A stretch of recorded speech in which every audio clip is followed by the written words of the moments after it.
अस्सलाम वालेकुम, मैं हूं हैदर अज़हर और आप देख रहे हैं TCL स्पोर्ट्स लाउंज। हमारी आज की एपिसोड में हम एक स्पेशल पीस करेंगे on the Quaid Azam trophy और उसमें हसन चीमा आपके साथ एक डिटेल्ड एनालिसिस शेयर करेंगे particular related to I think bowlers यहाँ पर। तो एक वो बहुत इंटरेस्टिंग पीस होगा।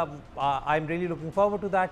इसके अलावा खबीब एक दफ़ा फिर जीतने में कामयाब हुए, लेकिन ना सिर्फ उन्होंने अपना रिकॉर्ड 29 एंड ओ किया बल्कि उसके साथ ही साथ अपनी रिटायरमेंट भी अनाउंस की फ्रॉम UFC। तो we'll also pay tribute to the greatest fighter in UFC history so far. और हम एल क्लासिको पे भी बात करेंगे, मैनचेस्टर यूनाइटेड वर्सेस चेल्सी पे भी नज़र डालेंगे and we will also talk about the tweets and questions that you've sent to us. So we have a packed show lined up for you today. और शुरुआत हम करेंगे जी सबसे पहले रेहानुल हक के साथ, क्योंकि रेहान पिछली दफ़ा फिर गायब हो गए थे और हमें नहीं पता क्यों गए थे। तो Rehan is back. So Rehan, welcome back. एक तो आपको पता है मैं क्यों नहीं आ सका था। हाँ जी, जिस तरह हमने पिछले शो में आपको बताया था, क्योंकि रियल मैड्रिड हार गया था तो इसलिए Rehan refused to come and face us over here. तो हमारे पास जी आज का हमारे जो प्रोग्राम है, जिस तरह मैंने आपको पहले बताया कि कायद आज़म ट्रॉफ़ी पर एक डिटेल एनालिसिस करेंगे। कायद आज़म ट्रॉफ़ी के जो इस वक्त जो पहले 2 दिन के मैचेस हैं, at the time of the recording of this show second day का खेल इस वक्त खेला जा रहा है। बट जो आज हम नज़र डालना चाह रहे हैं हसन, वो we want to talk beyond this present season, क्योंकि उसमें जो एक ख़ास बात है, एक तो खैर वी कैन ऑलवेज आगे आने वाले दिनों में हमारे पास वक्त भी होगा टू डिस्कस कि ये जो नया पॉइंट सिस्टम है ये कितना सॉर्ट ऑफ लाइक कितना इंसेंटिव देता है to play aggressive cricket and everything, जिस पे बात हुई है। लेकिन हमने अभी पहले दिन के बाद ही कुछ क्वार्टर्स में ये सवालात उठते देखे कि एक्स प्लेयर क्यों नहीं सिलेक्ट हुआ, वाई प्लेयर क्यों नहीं सिलेक्ट हुआ, जेड प्लेयर क्यों कमेंट्री की तरफ चला गया, इस टाइप वाले जो सारे क्वेश्चन हैं वो ऑलरेडी आने मैं कहूँ एस प्लेयर क्यों कमेंट्री की तरफ चला गया। तो ये सारे सवालात आने शुरू हो गए। आप कैटेगोरिकली इस वक्त किस चीज़ के साथ स्टार्ट करना so basically what I wanted to talk about was कि कई दफ़ा जब हम ना सिर्फ नेशनल टीम का डोमेस्टिक क्रिकेट का भी जब डिस्कस कर रहे होते हैं तो या प्योर नंबर्स पे जाते हैं, या स्पेशली पाकिस्तान में ये भी मसला रहा है कि, और generally not just sports otherwise भी रहा है कि जब आप करप्शन या रीजनलिज्म या इस तरह की चीज़ की बात करें तो जो असल मसला होता है उसको आप डायग्नोस ही नहीं कर पाते, क्योंकि ये आपका एक क्रच बन जाता है, ये आपके लिए एक एक्सक्यूज़ बन जाता है to basically hide what the मतलब डीपर इशू इज़। तो एक स्पेसिफिक प्लेयर उसके थ्रू जो व्हाट ही रिप्रेजेंट्स उस पर मैंने बात करनी थी। तो इफ़ स्टार्ट ऑफ ये मैंने 2 साल पहले क्रिकेट इन्फो के लिए आर्टिकल किया था, उसमें बेसिकली कायद आज़म ट्रॉफी 2016, 17, 18 के जो आखिरी 3 कॉलम्स आप देख सकते हैं, ये फर्स्ट इनिंग स्कोर थे और उनका कंपैरिजन किया था बाकी दुनिया में हर मुल्क में जहाँ पे फर्स्ट होती है वहाँ का एवरेज फर्स्ट इनिंग स्कोर। तो ये बेसिकली आपको ये दिखाते हैं कि 2016, 17, 18 में पाकिस्तान में जो फर्स्ट क्लास क्रिकेट में जो विकेट की वैल्यू थी दुनिया में कहीं पे इतनी कम नहीं थी। तो ये तो सिर्फ 3 साल का डेटा, अगर इससे 2016 से पहले भी चले जाएं, अपार्ट फ्रॉम लास्ट सीज़न जो नई पिचें जब आई थी, उसके अलावा आप यही देखेंगे कंसिस्टेंटली कि फर्स्ट क्लास की विकेट की वो वैल्यू नहीं है, जिस वजह से आपके ये फर्स्ट क्लास की विकेट वैल्यू ना सिर्फ नंबर्स में नहीं होती बट गोइंग बियॉन्ड दैट आपके सेलेक्टर्स, आपके कोचेस, आपके कप्तानों में भी नहीं होती। अच्छा, और इसमें साथ साथ क्योंकि क्लैरिटी भी देता चलूँ उन लोगों के लिए जो समझना चाह रहे हैं कि आप यहाँ पर जो पॉइंट प्रूव करना चाहिए। एक तो आपने ये कहा कि जी हमें पता चल गया कि जी एवरेज फर्स्ट इनिंग स्कोर जो था वो पाकिस्तान में लोएस्ट था। अब उसके अंदर मल्टीपल वजूहात हो सकती हैं।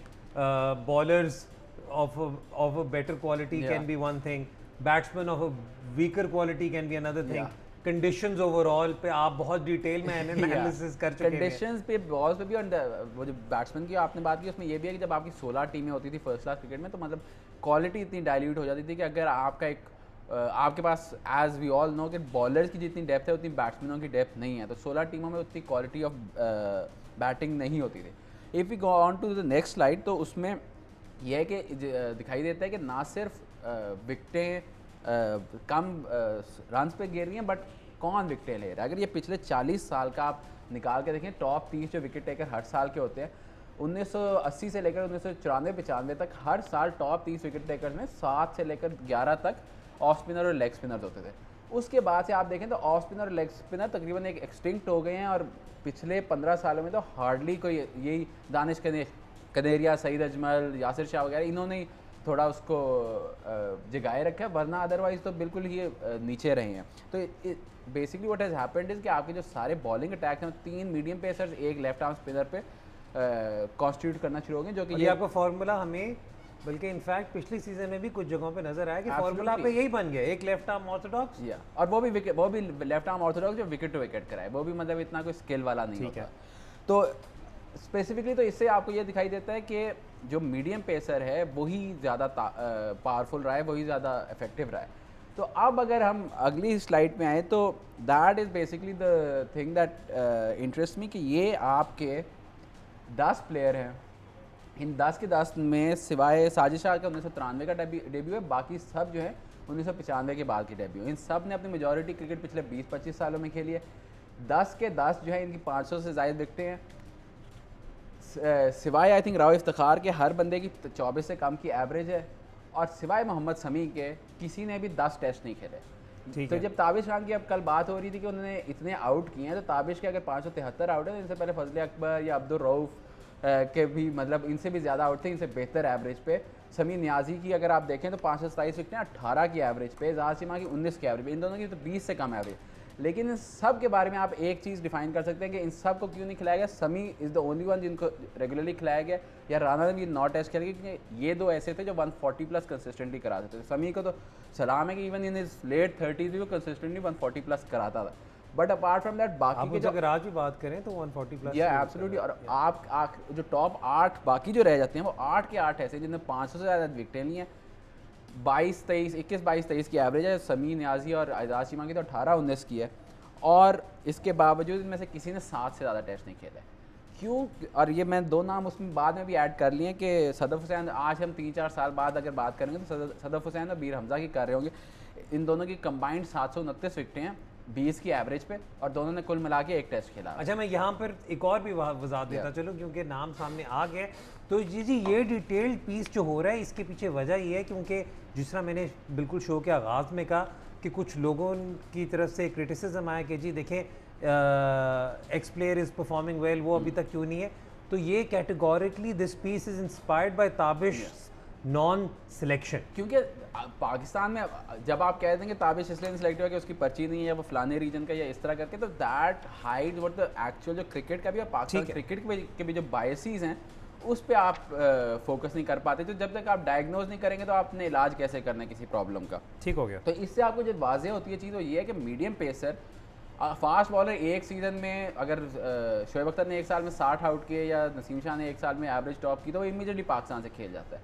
समी को भी अगर आप देखेंगे, अगर उन्होंने ये भी सलाम है कि वो उस पेस पर बॉलिंग कराते 500 से ज़ायद उनकी फर्स्ट क्लास विकटें थी, लेकिन जनरली यही होता है कि मीडियम पेसर जो है वो ज़्यादा देर तक बॉलिंग कराता है, ज़्यादा मतलब परफेक्ट एग्जांपल इसकी मोहम्मद अब्बास है। अब्बास ने 2 सालों में 132 आउट किए थे और किसी ने पूरे मुल्क में 100 आउट नहीं किए थे, तब जाके उनको नेशनल टीम में जगह मिली थी। सही हो गया। एंड इवन देन अगर अब्बास के 2-3 जैसे ये बाकी इनकी आप बात करें, फजल अकबर ने 5 टेस्ट खेले, अब्दुल रऊफ़ ने 3 टेस्ट खेले, अगर अब्बास ने भी एक सीरीज़ बुरी गई होती तो क्या वो खेल पाते? इवन अभी भी कुर्बानी का बकरा अगर ऑस्ट्रेलिया आप जा रहे हैं तो कौन बनता है? अब्बास बनता है। मीडियम पेसर पे हमेशा एक डाउट रहता है, और क्रिकेट की वैसे ही सोच ये है कि उसको कभी भी बेनिफिट ऑफ डाउट नहीं। और हमारे इधर वैसे भी एक पेशेंस का भी एक तो ये कि वैसे ही फास्ट बॉलर के लिए पेशेंस है। नसीम शाह अगर एक बुरी सीरीज़ खेलेगा, शाहीन शाह अगर एक बुरी सीरीज़ खेलेगा, इससे पहले वहाब रियाज एक बुरी सीरीज़ खेलेगा, फिर भी शायद खेल जाए।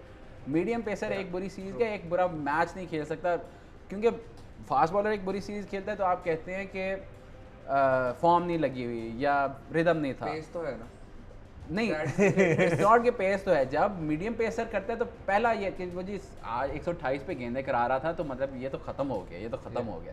तो मीडियम पेसर को ऑलमोस्ट एक सेकंड क्लास सिटीजन की तरह ट्रीट किया जाता है। अच्छा, जब आप इन पाकिस्तानी इन्हीं फर्स्ट क्लास बॉलर्स का कंपैरिजन करते हैं with some of the bowlers from the rest of the world, cricketing world, तो where do they stack up?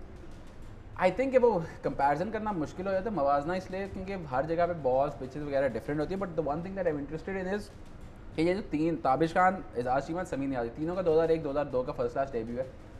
तीनों ने 30 साल की उम्र से पहले जो एवरेज थी, 30 साल की उम्र के बाद उससे बेहतर एवरेज है। समी नियाजी की 19 से 18 चलेगी, एजाज की 24 से 18, ताबिश की भी 24 से 22 चलेगी। 30 साल की उम्र के बाद ने 185 आउट किए, 180 थे बिफोर येस्टरडे, कल 5 और आउट किए इन्होंने। जिससे आपको ये दिखाई देता है कि मीडियम पेसर को जब आपने जज भी करना है तो उसकी तो पीक ही वो है जब मतलब कि इतना ही उसका स्किल लेवल, उसका इतना डिसिप्लिन हाई हो जाता है कि वो अपनी 30 to 34 तक वो अपनी पीक पे खेलता है। You look at somebody like James Anderson, वो पहले एक फास्ट बॉलर थे बट लाइक उसका जो बेस्ट पीरियड गुजरे that is in his 30s। लेकिन पाकिस्तान में क्या होता है, अगर ताबिश की बात कर रहे हैं या समीर नियाज़ी की बात करें, समीर नियाज़ी 2012-13 में एक्स्ट्रॉर्डनरी रिकॉर्ड था, लेकिन इमीडिएटली आ जाता नहीं जी एज बहुत ज़्यादा है। अभी ताबिश की भी अगर आप बात करेंगे तो कहेंगे जी एज बहुत ज़्यादा है। हालांकि जैसे नंबर्स दिखा रहे हैं कि मीडियम पेसर की तो पीक ही उसकी 30 होती हैं, लेकिन यहाँ पे अब अब्बास की जैसे बात है, अब्बास तो 28-29 राइट नाउ, तो अब्बास का भी ऑलरेडी बात चल रही है कि अब्बास फिनिश हो गया है, शोल्डर नहीं रहा, पेस नहीं रही, which is very unfair of course. Like it's not just ये ताबिश से नहीं इंस्पायर, ये एक आइडिया है जब वो लास्ट ईयर ऑस्ट्रेलिया में अब्बास ड्रॉप हुआ तब से मेरे दिमाग में खटक रहा है कि यार ये दोहरा म्यार क्यों है, मतलब फास्ट बॉलर एक तरफ फास्ट बॉलर एक तरफ मीडियम पेसर के इतना मुख्तलिफ क्राइटेरिया क्यों रखे जाते हैं। और इसके बाद अगर हम आएँ तो इट्स नॉट जस्ट पाकिस्तान जहाँ पे ये देखा जाता है। तो पहले मैं साउथ अफ्रीका की बात करूँगा कि आंड्रे नल ने साउथ अफ्रीका में फर्स्ट क्लास क्रिकेट में 323 विकेटें ली 25 की एवरेज पे, वर्नन फर्नांडिस ने 356 ली 21 की एवरेज पे, मतलब कोई कंपैरिजन भी नहीं है। लेकिन आंड्रे नल 23 फर्स्ट क्लास मैच खेले थे, उनको टेस्ट डेब्यू करा दिया। वर्नन फर्नांडिस को 64 फर्स्ट क्लास मैच खेलने पड़े थे वो खेलने के लिए। ये भी बात मुझे याद है 2012-13 में जब साउथ अफ्रीका में गया था, साउथ अफ्रीकन से बात हो रही थी तो मैंने यही पूछा कि फ्लैंडर, क्योंकि उस वक्त आया था साल 2 में तबाही मचाई हुई थी कि क्यों वो इतना लेट आके खेला, तो हर बंदे का यही जवाब था कि नहीं भाई उसकी आंड्रे नल वाली पेस नहीं थी। और उस वक्त मिकी आर्थर कोच था, जो सिलेक्शन कमेटी थी, वो यही बात करती थी कि इंटरनेशनल लेवल पे सर्वाइव करने के लिए आपको पेस ही चाहिए होती है। हालांकि अगर आप देखें अब्बास आसिफ की तो छोड़ दें, जेसन होल्डर को आप देख लें, कितने इस वक्त फास्ट बॉलर हैं दुनिया भर में। वर्नन फिलैंडर को देखें कि मतलब 80 माइल्स पर आवर की स्पीड पे भी वो इंटरनेशनल क्रिकेट को डोमिनेट करते हैं। लेकिन अभी भी पाकिस्तान और जो साउथ अफ्रीका हो, ये बात अभी तक है लोगों के दिमाग में कि जी आपको एक्स्ट्रा पेस चाहिए होती है इंटरनेशनल क्रिकेट पर। ठीक है, इफ़ भी आखिरी जो उस चीज़ में है कि दुनिया में हम ये देखते हैं न्यूजीलैंड और ऑस्ट्रेलिया 2 टीमें जिनके बारे में आप जनरली डाउट नहीं कर सकते, वो जो करेंगी वो सही करेंगे। लेकिन अगर आप ऑस्ट्रेलिया का भी देखें, ऑस्ट्रेलिया की शेफील्ड शील्ड की हिस्ट्री में टॉप 3 जो फास्ट बॉलर विकेट टेकर हैं वो माइकल कैस्परोविच, एंडी बिकल और जो एंजल हैं। तीनों 90s में खेले हैं, तीनों की 400 से ज़ायद विकेटें हैं और तीनों की ब्रेट ली से बेहतर एवरेज है। ब्रेट ली ने अपने पूरे करियर में 109 शेफील्ड शील्ड में आउट किए थे, लेकिन ब्रेट ली 76 टेस्ट खेल के, जबकि उन तीनों में से कैस्परोविच 38 खेले, एंडी बिकल 19 खेले। अब आप ये कह सकते हैं कि ली बड़ा बॉलर था तो इंटरनेशनल पे प्रूव किया, लेकिन ली की 31 एवरेज है, बिकल और कैस्परोविच की 32 एवरेज है टेस्ट क्रिकेट में। लेकिन बिकॉज ली की पेस थी वहाँ पे उसको एडवांटेज मिला। That is the first generation. और उसमें मिचेल जॉनसन इज द और सेम ये केस। जो अब जो जॉनसन वाली जनरेशन की पिछले 10 सालों में, बल्कि इस सदी में सबसे ज़्यादा 3 विकेटें टॉप विकेट टेकिंग पेसर्स हैं ऑस्ट्रेलिया में, वो आपके ट्रेंट कोपलैंड, जैक्सन बर्ड और चैड सेयर्स हैं। तीनों की मिचेल जॉनसन से कहीं बेहतर एवरेज है, लेकिन कोई करीबी रहा। जैक्सन बर्ड वो खिलाड़ी है शेफील्ड शील्ड जो कि मतलब दिहाइयों से चल रही है, टॉप विकेट टेकर, 250 से ज़्यादा विकेट लेने वाले में सबसे बेहतरीन औसत उसकी है। लेकिन अभी तक ऑस्ट्रेलिया के लिए 9 टेस्ट खेला, क्यों? क्योंकि पेस नहीं है। सही हो गया, तो सही है। अब मैं जो आप दोनों से मेरा सवाल है, ये पूरा जो पीस के बाद think that I am confuse over is कि एक तरफ ये सारे आपके नंबर्स प्रूव करते हैं कि जी पेस जो है वो मैटर, मतलब कि मीडियम पेसर जो है वो इंटरनेशनल पे भी और डोमेस्टिक को डोमिनेट करते हैं। लेकिन at the same time I also understand the perspective of कि यार हमने जिस तरह अब्बास को देखा, एक अब्बास है ना, 10 ऐसे बॉलर हैं जो अब डोमेस्टिक को डोमिनेट करके फिर इंटरनेशनल में परफॉर्म नहीं कर पाते। इंग्लैंड की पिछले 30 साल की पूरी फास्ट बॉलिंग की हिस्ट्री जो है वो यही है। तो what is the best way to go? Do you go with one medium pacer, do you go with the best domestic performers, या फिर आपको ये जिस तरह ऑस्ट्रेलिया का है कि जी हम जैक्सन बर्ड की बजाय जॉश हेजलवुड को लेंगे और उसको रिच मैन जैक्सन बर्ड बना देंगे?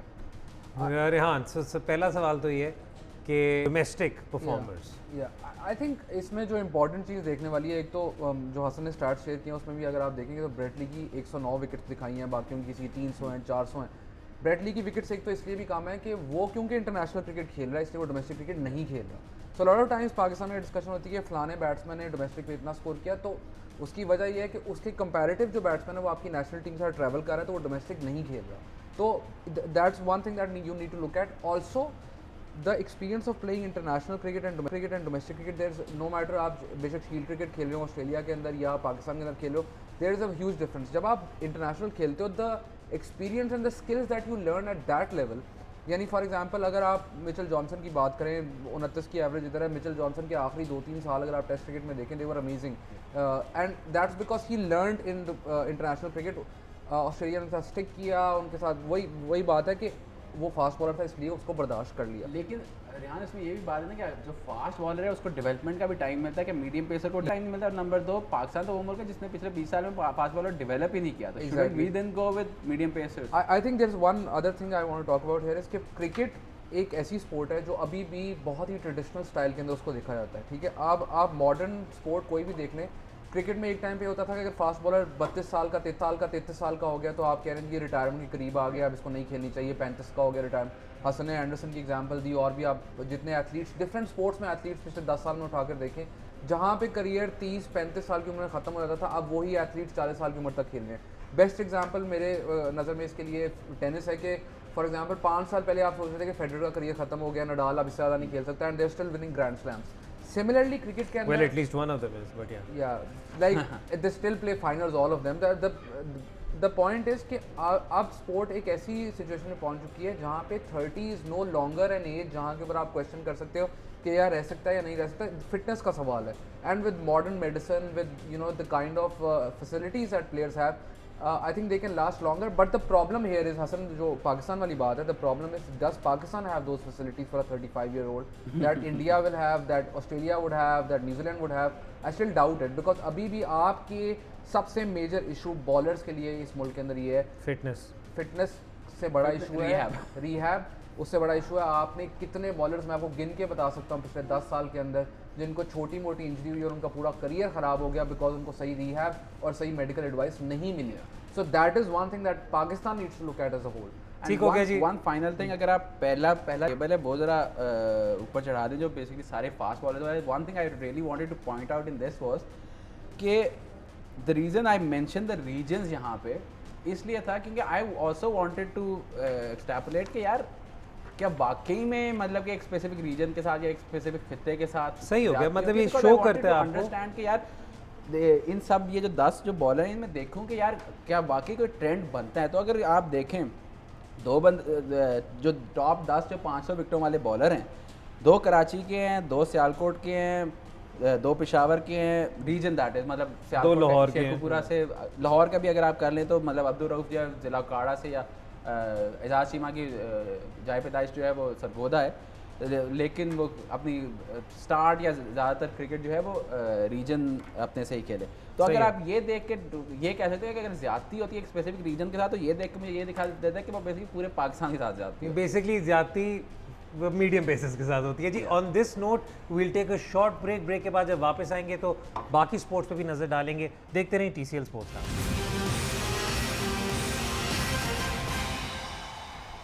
Welcome back to TCL sports lounge. अब हम बात करेंगे UFC पर। खबीब नूरमगोमदोव का मैच हुआ विद अगेंस्ट जस्टिन केजी, जिसमें खबीब ने अपनी अनबीटन स्ट्रीक मेंटेन की, 29-0 तक अपना रिकॉर्ड लेकर गए और फिर पोस्ट मैच उन्होंने कहा कि अब मैं अपनी रिटायरमेंट अनाउंस करता हूँ। उसके पीछे खैर काफ़ी वजूहात हैं, वी विल डिस्कस दोज, लेकिन we have a short piece here lined up by Danial Nasir Mirza of The Mic, on the mic, sorry. My name is Danial Nasir Mirza from On the Mic, and I'm going to tell you about the main event of UFC 254. The first thing I want to tell you is, of course, the wrestling was amazing. Of course, the grappling was amazing. Khabib tapped out put his opponent to sleep. Sorry, did not tap him out. He put his opponent to sleep and he tapped him out, actually. The referee missed the tap. But he also stood and boxed with him. He also took his shots and he also kept moving forward. Khabib's last performance, so to speak, is his best. That is just one thing I want to start on. The second thing, or ye bahut zaruri hai, the legacy Khabib has left with his father Abdul Manap Nurmagomedov. The thing is, Eastern MMA and especially Middle Eastern MMA and this half of the world, the Muslim MMA community, we haven't really been looked at as a threat, so to speak, for many years. But a lot of us here in Pakistan and other parts of the world resonate with Khabib, who has become a global superstar because he's humble, he's quiet, he's a man of discipline, he's a man of religion, he's a man of family, and we relate to that. The thing is, Khabib has left behind a legacy which is crucial for all mixed martial artists coming from this region. And I say this because Khabib is one of a kind. He is he is one of those guys who's influenced an entire army of fighters coming from the region of Dagestan and Russia and other places, but also from here, Pakistan. Khabib is important for the Pakistani MMA community. Islam Makhachev to Ismail the Volcano Khan, they all try to dedicate their style to Khabib. So Khabib, if he is retiring, which is the big headline here, then don't expect this to really be his last fight. That's not how it works in combat sports. You know, it's a bit of a secret. But if this is his last fight, if we take this to be his last fight, then ladies and gentlemen, this was undoubtedly the pound for pound number one and the greatest of all time, Khabib Abdulmanapovich Nurmagomedov. That's the correct way to pronounce his name. This has been Daniel Asamiz from On the Mic. Heather, overall an excellent win for Khabib, an excellent way to cap off a career. What a great night for combat. जी, तो दानियाल ने तो basically जो हमें उसमें बात की, उन्होंने ये एक तो ये वाली बात उन्होंने की कि जी कॉम्बैट स्पोर्ट्स में लोग रिटायरमेंट अनाउंस करते तो हैं लेकिन वापस आ जाते हैं, लेकिन साथ में जो एक बहुत उन्होंने जो सिग्निफिकेंट बात है उसमें वही है कि खबीब ने एक पूरा स्टाइल ऑफ MMA इंस्पायर किया, because Daniyal is also very very active with the local MMA fighting circuit and combat sports in general in Pakistan. तो उन्होंने कहा जी पाकिस्तान में भी यहाँ पर काफ़ी ज़्यादा जो फाइटर्स हैं they aspire to follow Khabib's style. I think कि पहले तो ये है कि ही सॉर्ट ऑफ लाइक जो एवोल्यूशनरी नेक्स्ट फेज होता है कि अगर आप MMA को देखें पिछले 93-94 मतलब that's pretty much the launch of the UFC. पहले 7-8 साल तो ये थे कि मतलब इंडिविजुअल डिसिप्लिन के लोग होते थे जो आपस में जिनकी बेसिकली फाइट्स होती थी कि मतलब कोई मुay thai से आ रहा है, कोई रेसलिंग से आ रहा है, इस तरह का. फिर आहिस्ता आहिस्ता मतलब कि दो डिसिप्लिन आना शुरू है. You look at somebody like Anderson सिल्वा, तो वो मतलब एक एलीट स्ट्राइकर थे जिनकी बाकी जो डिसिप्लिन थे वो भी अबव एवरेज थे. Khabib is like the next evolutionary stage of that के ही कम्स नॉट फ्रॉम मतलब जब एंडरसन सिल्वा आए थे तो उस वक्त यही एक्सपेक्टेशन थी कि अगली जो जनरेशन होगी वो स्ट्राइकर्स की ही होगी. जिस तरह Israel Adesanya the style bender as he calls himself, the last style bender, वो इस वक्त जो he is going to be probably Khabib के बाद नेक्स्ट मेन स्टार जो UFC का होगा. खबीब का ये था कि Khabib came from sambo and wrestling, but उसको जिस लेवल पे वो ले गया, he is not the only one जो दागिस्तान से आए हैं, बट लाइक ही उसका जो लेवल था और जो रिक्वायरमेंट उसके बाप ने उसके ऊपर रखी थी, मतलब the most famous one of the most famous Khabib related stories is कि आई थिंक वो 8 या 9 साल का था जब उसका बाप उसको रीच से जो है रेसलिंग कराता था. वीडियोस ऑनलाइन आपको अवेलेबल हैं, videos of that as well कि मतलब if you search for Khabib bear, you didn't know that. So basically ताकि उसकी रेसलिंग की टेक्निक और मतलब कोर स्ट्रेंथ जो है वो ज़्यादा हो. तो दिस इज समवन जो कि मतलब from a very even his father was like sambo में था और रशियन आर्मी में, आई थिंक रशियन आर्मी को रिप्रेजेंट भी करता रहा है वो. Sambo which is wrestling sort of Russian style है. तो वो he is like a wonder kid जो कि एक्चुअली इस लेवल पे पहुंच गया. And he is right now अगर आप बात करें तो GSP एंडरसन सिल्वा और हिम या फेदर एमिलियनेंको को भी कहते हैं this is like the top 4 all time. And right now there is a case to be made कि he is the god of MMA. लेकिन अब इसके आगे क्या होता है ये देखना होगा. As far as Khabib is concern the fact that his father passed away last year and this is someone जो कि अगेन एज आई सेड बचपन से उसका this year sorry before this was his first fight without him. तो that retirement makes complete sense because he doesn't have that motivation. But जैसे Daniel ने कहा कि ये फाइटिंग स्पोर्ट है, अगर आप एक फाइटिंग स्पोर्ट और पाकिस्तान क्रिकेट इन दोनों में रिटायरमेंट जो है वो कभी भी एक्टिव नहीं होती. मतलब कि GSP ने आई थिंक 2011-12 में रिटायरमेंट ली, तो उसके बाद भी 5 साल बाद रिटर्न किया था. तो I hope to see him one day in the future, but I also hope कि ही रिमेन्स अनडिफीटेड. अच्छा, और मतलब tributes are pouring in from all over the world, ना सिर्फ कॉम्बैट फाइटिंग की वर्ल्ड से, लेकिन आपने देखा कि ट्विटर पर अगर आप जाएं या फेसबुक पर जाएं तो सेलिब्रिटीज़ ने ट्रिब्यूट पे किया टू खबीब. और जिस तरह हसन ने बताया कि उनके फादर की डेथ के बाद this was his first fight, और उन्होंने कहा and his father passed away earlier due to COVID-19 complications. और उन्होंने कहा कि जी मैंने अपनी मदर से प्रॉमिस किया, अपनी वालदा से ये वादा किया कि मेरी आखिरी फ़ाइट होगी, तो इसलिए now I have to follow this. And अभी तक जो सारे ट्रिब्यूट्स आ रहे हैं वो यही आ रहे हैं कि he is the greatest of all time pound for pound fighter in the UFC. अब चलते हैं जी एक और गोट की तरफ, and that is Lewis Hamilton. Lewis Hamilton Portuguese grand pre जीते और इसके साथ उन्होंने माइकल शूमाकर को सरपास कर दिया with the most number of grand prix wins. हमारे पास रेहान उल हक फाइनली आ गए हैं, तो हमने कहा कि चलें ठीक है जी हम F1 पे उनसे कॉन्वर्सेशन करते हैं. लुइस हैमिल्टन पे तो मैं कॉन्वर्सेशन करूंगा डिटेल में, लेकिन जो एक मेजर न्यूज़ आ रही है फ्रॉम फार्मूला 1 वो आ रही है कि Haas will now need to field new drivers because I believe Grosjean और मैग्नसन दोनों ने कह दिया कि जी हम आगे कंटिन्यू नहीं करेंगे। ये अब एक ऐसा स्पोर्ट है जी जिसके अंदर मैं बताता चलूँ कि दुनिया भर से लोग एस्पायर करते हैं to be a part of this, लेकिन there are just 20 seats available. So what does this mean for Haas and what does this mean for both these drivers? लेकिन पहली चीज़ तो ये कि जो आपने ये फार्मूला 1 का साल है इसको आपने असेस इस तरह करना है because of the impact of COVID leading up to this season. So it's not just one team that suffering from this, there have been problem with other drivers as well who come forward and said कि हमें पे time पर नहीं मिली, हमारा ये पे issue हो गया। पे के अलावा दी अदर इशूज़ इस के ड्राइवर से पहले ये प्रॉमिस किया गया and this is very sound very strange के सीजन के स्टार्ट में आपने प्रॉमिस किया था कि this is the type of tyre will be using but they using a different tyre, so drivers are not happy with that.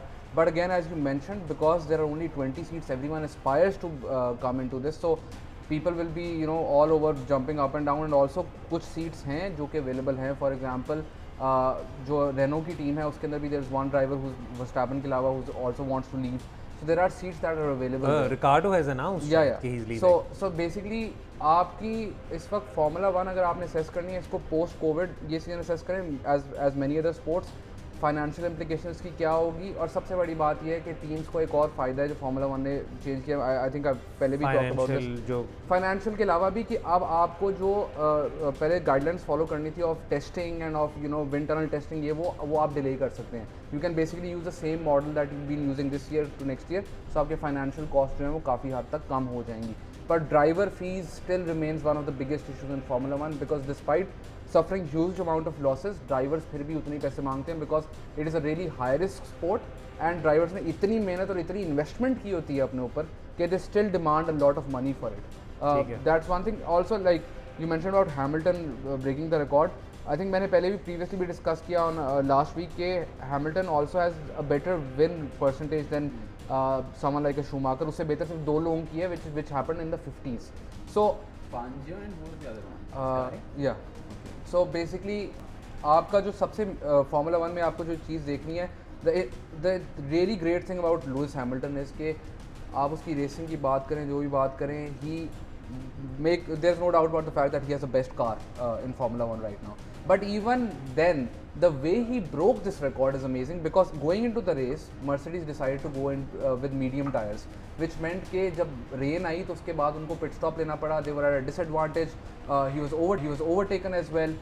But then he recovered and he lapped everyone up till 5th place in the Grand Prix, which is absolutely amazing. कि आपके पास despite the fact that you have the best car, but lapping everyone up to 5th place is absolutely amazing. And he is, I mean, in my opinion, I wouldn't say he's the greatest ever, but he's one of the top 3 drivers Formula 1 has seen. अच्छा हमने break लेनी है, लेकिन break पे जाने से पहले I can argue.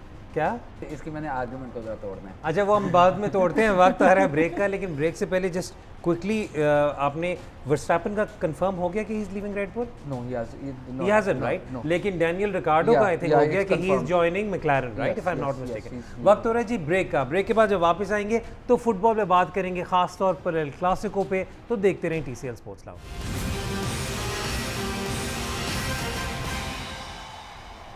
Welcome back to TCL sports lounge. Break पे जाने से पहले हमने बाकी सारे स्पोर्ट्स कवर कर लिए, जिनमें हमने क्रिकेट कवर किया, हमने फार्मूला 1 कवर किया and we also covered mixed martial arts. अब वक्त हो रहा है फुटबॉल का। इस हफ्ते खेली गई जी एल क्लासिको, जो Real Madrid manage to come out on top and win 3-1। हमें पहले हाफ के अंदर वाइल ओवरऑल येस प्रॉबेबली ये स्टार पावर के हिसाब से, क्योंकि हसन चीमा का अगर आपको पिछले एपिसोड में एक डिटेल्ड एनालिसिस याद हो तो स्टार पावर के तौर पर शायद उतनी अट्रैक्टिव ये क्लासिको नहीं थी, लेकिन हमें तब भी पहले हाफ के अंदर at least we saw some attacking football being played, जिसके अंदर जो एक ग्लेयरिंग अपॉर्चुनिटी जो मिस की गई वो लियोनेल मेसी ने, when he was quite clear, when he had a clear shot on goal, उन्होंने शॉट मारी and Thibaut Courtois came and save that shot. उसके अलावा लेकिन जब रियल मैड्रिड की बारी आई, एक तो जो टॉकिंग पॉइंट था was the penalty, which some felt that it was a soft penalty, लेकिन it was a penalty nonetheless. और उसके बाद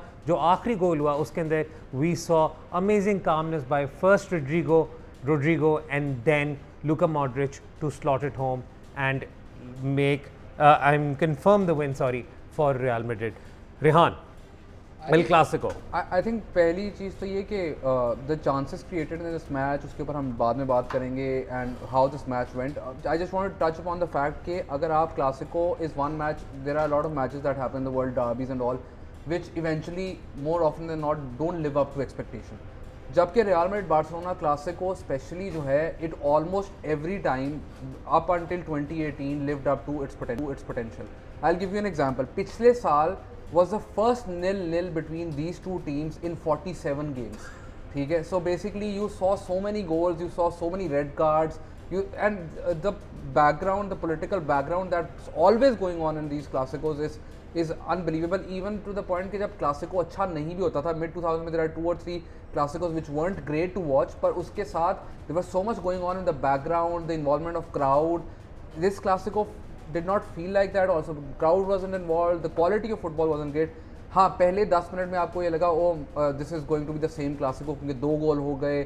Barcelona was trying to play a really high press and attacking football, Madrid were trying to counter attack, so there was that happening. But I want to touch upon the fact that why the Clasico is where it is at the moment. And basically I want to start with stating the fact कि आप पूरी दुनिया में football की बात करते हैं, specially English football अगर आप फॉलो करते हैं, तो आप काफ़ी टाइम मैनेजर को ब्लेम करते हैं, कोच को ब्लेम करते हैं. These two clubs are essentially run by the board.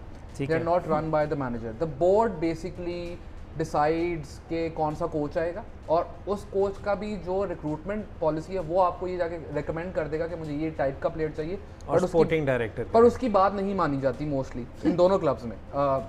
And specially Barcelona के केस के अंदर 2014 की बात तो ये बहुत मेजर इशू हुआ है.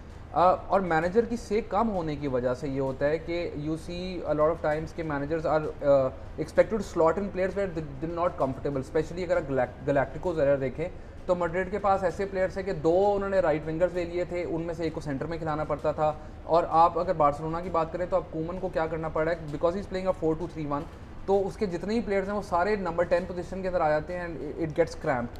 And why the Barca Madrid rivalry took to the level it did between 2008 and 2018 is because managers were given power, and that's basically, I'll give you an example. Guardiola came into management, बड़ा नया manager है, और उसके पहले Rijkaard आया है. Henry is one of the top players in the world at that time. He goes to Henry, he tells Henry कि अगर तुम्हें कट इन करके गोल्स करने हैं, और अगर तुम मेरी बात नहीं मान के वाइड नहीं रहोगे तो तुम मेरे साथ बेंच पे बैठोगे. He can say that to one of the best players in the world at that time. Now when Koeman makes a statement about Griezmann goes and makes a statement कि मैं इसलिए फ्रांस के अच्छा खेलता हूँ कि Deschamps knows where to play me. Yeah. So there's that issue. Also अगर आप ये बात करते हैं कि पैसे की कमी है, तो yes, स्पेनिश फुटबॉल के अंदर has spent 1 billion euros less than the English Premier League this year, which is the most in the last 12 years. 2008 से लेके 2018 तक in the 10 champions league 7-1 by real Madrid and Barcelona, which means that these two were the biggest clubs not only in Spain but also in Europe. So the expectation got really high. in the world actually. Yeah, and the expectation got really high. Then Cristiano Ronaldo leaves, and he doesn't leave just because कि उसके clubs के साथ issue हैं या Florentino Perez से नहीं बने. उसको भी नज़र आ रहा है कि this club is heading into a direction where he doesn't see it going down that direction. Similarly Messi 2015 से ये बोल रहा है कि wants to win the champions league. जो रीइंफोर्समेंट आती है, ये नहीं कि पैसे नहीं खर्चे बार्सा ने पैसे खर्चे हैं, बट जिस टाइप के प्लेयर पे खर्चे हैं उससे मसला है. कोटिन्हो उन्होंने ख़रीदा है, उस पैसे से लिवरपूल लीग जीत गया है. ठीक है, और इधर Barcelona are struggling because they spend so much money on him. Now they have to deal with wages, और उनको जब उसको देना पड़ता है वो लोन पे देते हैं. Now is come back into a number 10 position is over crowded. The problem with these two clubs right now is के ये अभी ट्रांजिशन फेज के अंदर जा रहे हैं. And the biggest issue I want to touch upon is the age factor, कि जब आप वो वाली क्लासिकोस की बात करते हैं तो you always talk about how good Marcelo was, how good Sergio Busquets was, how good someone like you know Gerard Pique was, Messi was. Messi is now old, so Messi को ज़्यादा link up ले, he can't carry the team from midfield and also then create chances at the front, and also उसके issues जितने आए हैं, so he hasn't scored a single goal from open play this season in La Liga, which is one of the biggest surprises because he's Messi. The problem right now with these two clubs is they're in a transition phase. The core of Spanish players coming through isn't as strong. उससे आपको ये Spain की अगर आप national team उठाकर देखें, सारी Madrid Barcelona के प्लेयर से बनती थी उन 10 साल के अंदर. अब आप स्पेन की नेशनल टीम उठा के देखें, they are either too young और too old. There are no players between the age of 24 to 28 who are doing well for Spain, and that's the biggest problem for these two clubs as well. Abhi bhi these two clubs either rely on really old players or really young players. The transition was never done by either of the board. Both the boards wanted to carry on investing in really high profile, big profile names instead of developing younger players, or even someone like Madrid when they signed Toni Kroos for just 20 million was a good investment because अगले 4-5 साल. Now these clubs don't do that, and that's the fault of the board, not anyone else. But इसमें ये भी तो दो चीज़ें, एक तो ये कि दे कांट बाय, क्योंकि आप जो अगर आप स्टर्लिंग है या जिस तरह के जो भी 25-26 साल के प्लेयर्स हैं, आप क्लब उतने आराम से फोल्ड भी नहीं करते रियल मैड्रिड बार्सिलोना के पैसे पे. And the other thing is कि इन दोनों की जो पिछली जनरेशन थी वो इतनी डोमिनेंट थी, लाइक बारसा की 2009, 10, 11 वाली, that is the best team in the last 30 years. Madrid की लगातार 3 चैंपियंस लीग जीती है जो कि hasn't happened since the 70s. These are 2 all time great teams. तो जिस वजह से वो जिस मिडल जनरेशन जो थी, जो खामेज वाली, इसको वाली, उन सब की वो उनको कभी खेलने का इतना मौका नहीं मिला. कैसे वो डेवलप करते हैं अगर वो खेल नहीं पा रहे थे. मतलब गैरेथ बेल बेचारा डेवलप नहीं कर सका. अच्छा जी, अब चलते हैं एक और डाबी की तरफ जो खेली गई. वेल डाबी तो खैर अब उसका नाम वैसे ही मैं देता हूँ, लेकिन Manchester United versus Chelsea was played. I mean I don't know, I'm sorry, apologies. Two clubs with a lot of money. Two clubs with a lot of money, and one with a lot of history and the other having a significant history post 2000. Manchester United versus Chelsea पे conversation करें जी. हसन, हम पहले दिन से ये कहते आ रहे हैं कि भाई पोस्ट कोविड क्या हो रहा है सबकी डिफेंसेस को, ठीक है, लेकिन स्कोर लाइन तो यहाँ पर ठीक है defence wise. So I think अगर हम we can put up the photo, the picture है कि basically I will just give you an comparison of कि आपके एक तरफ ये जो हम क्लासिको की बात कर रहे थे, क्लासिको में पेनल्टी असाइड 4.7 एक्सपेक्टेड गोल्स रहे हैं, जिसका जो कि which is a good game. Generally आप 3 से 4 एक्सपेक्टेड गोल्स के मैच होते हैं, तो that is considered great. Chelsea के जो पिछले 2 matches against सेविया and against match United, दोनों में they had less than 0.5 XG. कि चेल्सी ने डिसाइड किया कि बहुत हो गया, वो लैम्पार्ड ने कि यार ये बहुत हो गया, ये एंड टू एंड और हम अटैक पर रिलाई करते हैं ये वो. सो अब उसने डिफेंस को सॉलिडिफाई करने की कोशिश की, बट उससे क्या हुआ है कि he is gone like full Mourinho, मतलब कि नील और लाइक हार्डली चांसेस बन रहे हैं, ये सब हो रहा है, which I think in the long term is going to be good for Chelsea because they are finally sorting out of मसला जो कि जब से लैम्पार्ड आया तब से है उनका. But for a neutral that is like मतलब I was so disappointed with this game. I was so looking forward to it. Chelsea का ये फ्रंट थ्री, यूनाइटेड का भी फ्रंट थ्री, एंड में जो मैच आया, मतलब मैं क्लासिको के बारे में कंप्लेन कर रहा था कि इट वॉज फन, लेकिन क्वालिटी वो नहीं थी जो मतलब पीक क्लासिको की होती थी. जब ये चेल्सी मैच यूनाइटेड मैच चल रहा था तो उसके फ़ौरन बाद तो इट वाज लाइक मुझे क्लासिको ऐसे याद आ रही थी जैसे मतलब नॉस्टैल्जिया था उसके बारे में.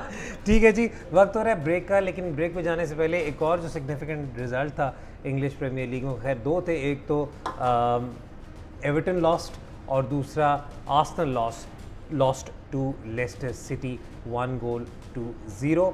वक्त हो रहा है जी ब्रेक का. ब्रेक के बाद जब वापस आएंगे तो आपके ट्वीट पर नज़र डालेंगे, उन पर बात करेंगे. तो देखते रहें TCL sports lounge.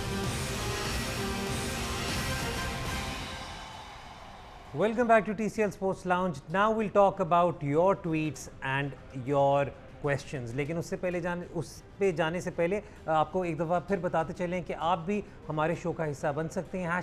#TCL Sports Lounge पे अपने सवालात हमें भेजें और हम कोशिश करेंगे कि उन्हें अपने शो में फ़ीचर करें.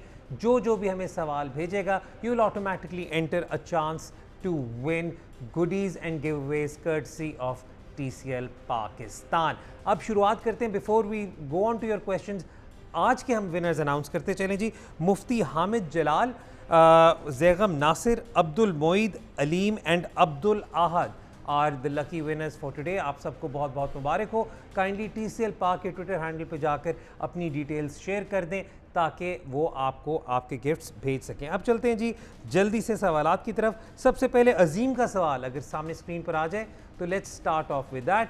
वो कह रहे हैं कि जी अजीम का सवाल है, who is the most overrated footballer right now and why is it Pogba. एक तो पहली बात Pogba, I love Pogba. But he's asking a question saying why is it नहीं बट वो तो मतलब Yeah. यार वो तो उनकी फ्रेजिंग है, लेकिन पॉगबा पे तो आई थिंक हम तीनों यूनानिमसली ये वाली बात मानते हैं कि Pogba is not overrated the at all. best player in a World Cup final cannot be an overrated player. Yes, I mean it's and overrated होने के लिए आपको रेट होना चाहिए. अगर हर बुड्ढा एक्स प्लेयर जो है वो रेसिस्ट तरीके से उसके बारे में बात करे तो you can't really call him overrated. Okay ठीक है जी. But अगले who's the most overrated player? हाँ, Who's the most overrated? who's the overrated player? I can tell you who was the most overrated player and is now a wonderful manager, but that's No, please that's don't that's get- that's a that's a- topic for another show altogether. लेकिन वैसे वाकई में हूँ नहीं दूसरा. अच्छा अच्छा पेप भाईजान. अच्छा नहीं, लेकिन चलो Hasan, who in your opinion is the most overrated player right now? Again उस पे it comes down to how, मतलब पहले आप बोल लेते ना who are the rated players. Like मुझे तो मोस्ट प्लेयर्स अंडररेटेड लगते हैं because majority not just football में बट हर स्पोर्ट में पुराने प्लेयर्स को यही लगता है कि जब हम खेलते थे तो उस लेवल की मेरे फुटबॉल ज़माने में रामोस की शर्ट पकड़ता तो ये कहाँ पे रियलिटी होती? हमारे ज़माने में तो रामोस सेकंड डिवीजन फुटबॉल ना खेल पाता, तो वो तो लाइक आई डोंट. अच्छा, रैमोस के जानबूझ के इसलिए कह रहे हैं क्योंकि अभी हम ऑफ एयर बात कर रहे थे कि फ्रांस फुटबॉल के readers have voted Ramos to be the best defender in the history. But just one thing on overrated. अब it also depends on where the player is. यार आप लोग बहुत ज्यादा कर रहे हो, नाम चाहिए इस मैं वही बेचारे को, बता रहा हूँ। अजीम को नाम दो. अगर आपके हैजार्ड और ग्रिezmann की जो रियल और बार्सा में फॉर्म है, you can call them both overrated because they came in a huge price tag, but the problem is एक को इंजरी है और एक के लिए वो सेटअप नहीं बना हुआ. ठीक So है. players I don't think overrated या and- underrated you है. चलिए जी, can't मैं आपके लिए call either simplify of them- करता हूँ, हैरी मैग्वायर. अच्छा जी आगे चलते हैं अगले rates Maguire. Please Manchester United. अच्छा अगले सवाल की तरफ चलते हैं जी. फारिस का सवाल अगर सामने आ जाए. फारिस कह रहे हैं कि जी Germany had a terrible loss in the world cup after the performance at euro which was very good. Do you think that they will make a comeback in the next nations cup? Should Neuer be replaced by Ter Stegen for Ter Stegen's betterment? Discuss. Okay sir. ये आगे 10 marks भी लगा. सबसे पहले तो मैं दूसरे वाले हिस्से का मैं खुद जवाब दे दूंगा. नॉयर का बैड पैच आया था, गुजर गया. अब इस वक्त नॉयर से बेहतर Also गोलकीपर दुनिया में नहीं है. Also it's a great luxury to have two goalkeepers of that Yes. standard. Most Yeah, countries would like struggle इस to. वक्त Alisson और Neuer are the two best goalkeepers in the world. Or the other thing is कि Neuer का it's not just कि how good a keeper he is, but like he's a leader. He's a leader. He's also a very good defender. He's also a very good defender. और like जो उन्होंने Ter Stegen की बात की, Ter Stegen का I am reminded of जब वो 8-2 हुआ था. मैं वही कहने लगा उसके था. बाद नॉयर ने कहा था कि मुझे बड़ा बुरा फील हुआ कि मेरा नेशनल टीममेट जो है उसको 8 गोल पड़े. तो दैट्स आल्सो आई थिंक उसकी मेंटल स्ट्रेंथ और इस तरह की गेम्स में भी बहुत स्ट्रांग है. जहाँ तक जर्मनी की बात है, आई थिंक जैसे रेहान ने पहले स्पेन की बात की थी, द थिंग इज कि स्पेन के आप जो प्लेयर आ रहे हैं तो थियागोस या इसको मोस्टली मिडफील्डर्स आ रहे हैं. लोग बात कर रहे हैं चावी और इनिएस्टा की रिप्लेसमेंट नहीं, देयर इज नो डेविड विया replacement. That's the actual problem जो कि स्पेन की है. मतलब रोड्रिगो They खेल have रहे हैं, zero direct मोराटा players. खेल रहे हैं, देयर इज नो डेविड विया की रिप्लेसमेंट. सेम प्रॉब्लम जर्मनी का है कि जर्मनी के आप वो Julian Brandt, Leroy Sane, Serge Gnabry, ये सारे अटैकर्स तो आ रहे हैं बेटर देन जो उनकी 2014 वाली टीम थी. किमिख आ गया एटलीस्ट लाम की replacement, but there is no equivalent of Hummels, there is no equivalent of Schweinsteiger even. Sula isn't as good as 2014 Hummels. Sula ठीक isn't as good as 2014 Boateng यार. चलो ठीक है जी, अगले सवाल की तरफ चलते हैं. लेकिन अगर मैं समराइज कर दूं पहले हसन की बात को, वो ये है कि इनकी जनरेशन में, इस वाली जनरेशन में अटैकर्स काफ़ी अच्छे मिले, लेकिन defence is a place where they need यार टू वो फाइंड उसको रिप्लेसमेंट. क्या नाम, एमरे चान जो सेंटर बैक खेल रहा है जर्मनी के नेशनल टीम में, तो व्हाट डू यू एक्सपेक्ट? तो वो जब आप ये प्रेसिडेंट सेट देखो, लव ने तो कॉपी करना है ना जो बाकी सारे क्लब कर रहे हैं. तो अगर क्या नाम डॉर्टमंड है, खिलाएगी तो वो भी खिलाएगा. मतलब मैं तो इंतजार कर रहा हूँ कि लेवेंडोस्की कब आएगा बैकलाइन में बायर्न के लिए, ताकि वो बैठकर वर्नर को खिलाए बैकलाइन में. अच्छा जी, अब चलते हैं अगले सवाल की तरफ. मोहम्मद अली अंजुम, आपका सवाल है, वो कह रहे हैं कि जी I would love to have the opinion of Rehan ul-Haq regarding team Khabib and how do you rank him amongst the GOATs of the 21st century. Firstly, I'm really sorry कि आपको मेरा opinion चाहिए इस पे, because I don't watch UFC and I don't that's why I don't comment on anything that I don't watch. और मैंने इसी वजह से इस सवाल को इंक्लूड किया था ताकि ये फ्रॉड एक्सपोज हो. अच्छा जी नहीं देखता. आगे चलें जी जैगम साहब के सवाल की तरफ. जैगम साहब का सवाल हमारे सामने स्क्रीन पर ये कह रहे हैं जी कि discuss AC Milan season so far. Hyderabad, this is a question for you. नहीं नहीं, not for me. This is for Hassan Chima. AC Milan season यार so far. एक अच्छी फोटो उनके ये है, ज़्लाटान पे बहुत रिलाई करें, फाइनली उनके नंबर 10 परफॉर्म करें, but Are we I want back to in see 2008-9? हाँ, like I want to see this, मतलब कि over half a season, over full season, क्योंकि अगर आप लास्ट सीजन का सीरिया का स्टार्ट देखें तो Inter in the first 2-3 months ऐसे लग रही थी जैसे कॉन्टे की यूवेंटस हो, and then they completely fell off. And Milan का यू कंसिडर द फैक्ट कि they are top of the table, लेकिन गोल्स उनके एक 45 साल का अंकल का है बेसिकली. तो लाइक कब तक वो रिलाई कर पाएंगे? Super hero, sorry super hero है. But like in a shortened season जहाँ पे लेट स्टार्ट हुआ है, ये तो काफ़ी लंबी ब्रेक से वापस आ रहा है, तो ही इज़ फ्रेश, तो he can play this way, but like how long can he sustain this? ठीक है जी. और उसमें वो वाली बात है कि they don't have good replacements to even rotate Zlatan or manage his workload. So over period of the season, it might be difficult for them to maintain the run that they have. अच्छा जी, अब जुनैर के सवाल की तरफ चलते हैं. ये मैं कोशिश कर रहा था, मैं अवॉइड ही कर रहा था अभी तक ये सवाल, लेकिन अभी आ गया तो पूछ लेते हैं. Would it be the right decision to change Test captain before New Zealand tour? If yes, who should be the new Test captain in your opinion? मैं तो yes तक जा ही नहीं रहा, मैं तो नो पर ही रुका हुआ हूँ. लेकिन रेहान, देखिए, जितनी मर्जी आपको इशूज़ हो अज़हर अली की कैप्टनसी से, जो मर्जी आपको इशू हो, कोई भी आप कैप्टन बना दें, अगर आप ये प्रेसिडेंट सेट कर रहे हैं कि आपका एक बैड अवे टूर के बाद आप किसी को कैप्टनसी से निकाल रहे हैं, तो आप यकीन माने आपकी टीम में कभी स्टेबिलिटी नहीं आएगी. ठीक है. और अगर अज़हर अली को इन्होंने रिप्लेस करना है, तो जिसको भी ये कैप्टन बनाए उसको ये कहकर कैप्टन बनाए कि फॉर द नेक्स्ट 2 years और 1.5 years you will be the captain, and give him the authority and the power. You can not before every tour से कि हम देख रहे हैं, हम सोच रहे हैं, हम कैप्टन शायद बदल दें. What is the message that's going down to the entire team कि आप कभी भी टीम इस तरह बिल्ड नहीं कर सकते. अच्छा, मैं यहाँ पर एक और बात भी बताता चलूँ कि जब शुरू में सरफराज को रिप्लेस करने की बात आ रही थी, तो उस वक्त भी जब हम तीन बैठे थे, हमने कहा था नहीं यार, Sarfaraz needs to be persisted upon. अब अज़हर अली का आया तो इन्होंने कहा ना कि आपको एक कॉन्फिडेंस देना है लॉन्गर रन का. तो that reminded me of Azhar allies press conference जो उन्होंने कैप्टन बनने के बाद की. उन्होंने कहा जी पीसीबी ने मुझे कहा है कि मैं एक लॉन्ग टर्म ऑप्शन हूँ, लॉन्ग टर्म मुझे मिलेगा. अब एक बात तो ये होगी. दूसरी बात ये है कि कुछ क्वार्टर से फॉर्मर चीफ सिलेक्टर इंजमामुल हक ने जिस तरह फॉर एग्जांपल कल कहा है कि जी ये अभी कोई डिसीजन हो ना हो, ये पीसीबी खुद इस टाइप के नाम जब बाहर सामने लाता है तो ऑटोमेटिकली कंट्रोवर्सी क्रिएट होती है and it causes friction. That's the thing I wanted to talk about कि मुझे ये मसला नहीं है कि आपने कप्तान हटाना है नहीं हटाना. ये तो पाकिस्तान की एक हिस्ट्री है. आप अपनी 90s की टीम इस तरह डिस्ट्रॉय की थी बेसिकली इस कप्तानी के इशू के ऊपर, और हमें ये लगा था कि विद मिसबा का टेन्योर थोड़ा सा शायद स्टेबिलिटी पाकिस्तान में आ गई, लेकिन if you look at post Misbah, Azhar one day का कप्तान बना, सरफराज तीनों फॉर्मेट का बना, अब बाबर 1 का 2 का बन गया, तीसरे के ऊपर क्वेश्चन मार्क बने.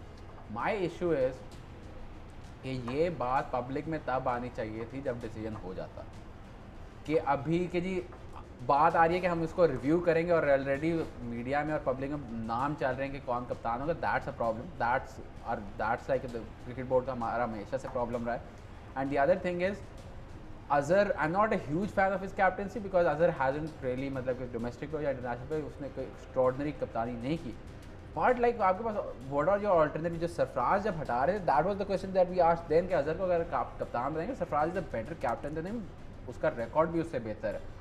तो अभी भी आपके कौन से नाम आ रहे हैं? बाबर आ रहे हैं, कैप्टन दैट मैच के, उसको एक तरफ आप कहते हैं कि हम उसको वाइट बॉल में ग्रूम करना चाहते हैं और एक तरफ उसको आपको तीनों फॉर्मेट खिलाएंगे.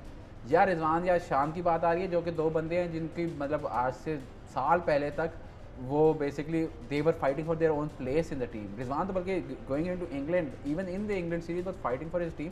तो एक बंदा जो ऑलरेडी ये प्रेशर, अपनी जगह के प्रेशर को संभाल रहा है, उसको कप्तान बना देना, उसको बेसिकली कुर्बानी के बकरे बनाने की मुतराद है. अच्छा, मैं यहाँ one question for everyone. Pakistan की 2 सबसे सक्सेसफुल टेस्ट टीम के जो एराज हैं उसमें आपके स्टेबल कैप्टन्स रहे हैं. ठीक है. अगर आप 80s की बात करें तो इमरान खान और जावेद मियांदाद, जहाँ पे इमरान खान नहीं होते वहाँ पे जावेद मियांदाद होते थे. अगर आप 2010s की बात करें तो मिसबा, और आप प्लेयर्स को ही पता था यही अगले 4-5 साल कप्तान है हमारा, या एटलीस्ट अगले 3-4 सीरीज़ के लिए. एंड द थिंग इज़ कि बोथ वो जो आपकी 85 से 89 तक वाली टीम और 2010 से 2016 वाली टीम, इन दोनों का आपकी 90s की टीम से बेहतर रिकॉर्ड है. हालांकि इन दोनों टीमों का 70% भी वो टैलेंट नहीं था जो 90s की एग्जैक्टली। तो इससे अगर आप नहीं सीखेंगे तो किससे सीखेंगे? अच्छा, और इसीलिए हम जो ऑल्टरनेटिव्स की आपने बात की ना, हम इसलिए इस वक्त बात नहीं करेंगे because it is not appropriate. I mean I don't think it is appropriate for yes, इनके नाम हसन ने बता दिए जो सामने मीडिया वगैरह में आ रहे हैं, इस वक्त के लिए at least for us it is not appropriate. लेकिन जो हमारा मानना है वो यही है कि यासिर शाह का कप्तान होना चाहिए। बलूचिस्तान के लिए अगर अच्छा परफॉर्म करते हैं तो यासिर, व्हाई नॉट। चले जी, वक्त हमारे शो के वक्त अपने अख्ताम को पहुंचा। आपको हमारा शो कैसा लगा? अपना फीडबैक हमें ज़रूर दीजिएगा। अगली दफ़ा तक के लिए रेहान उल हक, हसन चीमा और हैदर अज़हर को इजाज़त दें। खुदा हाफ़िज़।